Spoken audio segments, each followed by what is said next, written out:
Hola, soy Pablo Clari, historiador del arte y medievalista, y hoy voy a hablaros de una de las anécdotas que ha ocurrido en este patio que nos encontramos, el patio norte de la iglesia de San Juan del Hospital. Si navegamos por los diferentes archivos de la ciudad de Valencia, tenemos algunos muy famosos como el Archivo del Reino o el Archivo del Patriarca, pero si buscamos un poco más podemos encontrarnos con un archivo un poco menos conocido, que es el Archivo de la Universidad de Valencia. Entre los documentos de este archivo encontramos un dietario, el dietario del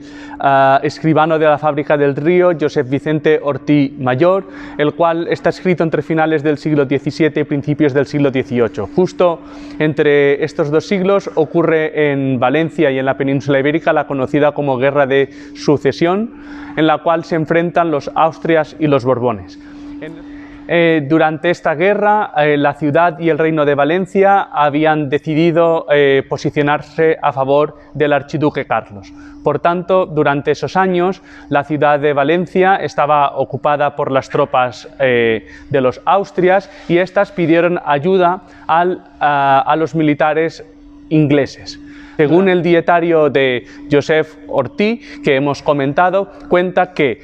los ingleses, cuando se encontraban en esta iglesia y hacían su vida diaria, hacían diferentes cosas que a los valencianos les parecían muy curiosas, como por ejemplo sus ritos religiosos, que no eran los católicos, sino que eran los anglicanos, o sus diferentes fiestas que realizaban a la orilla del río. Y otra de las curiosidades que cuentan es que la gente, cuando pasaba por la puerta de la iglesia que tenemos aquí, en uno de tantos, vieron que justo en este patio había militares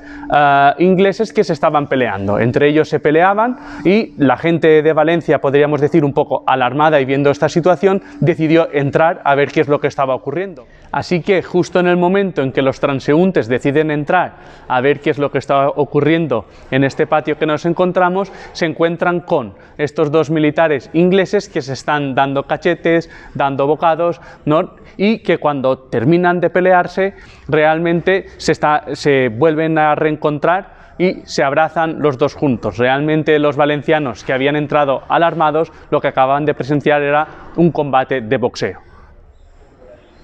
Por tanto, tras esta curiosa historia, podemos decir que en este patio de la iglesia de San Juan del Hospital se ha celebrado o se celebró a principios del siglo XVIII el primer combate de boxeo, o que al menos tenemos registro, de la ciudad de Valencia.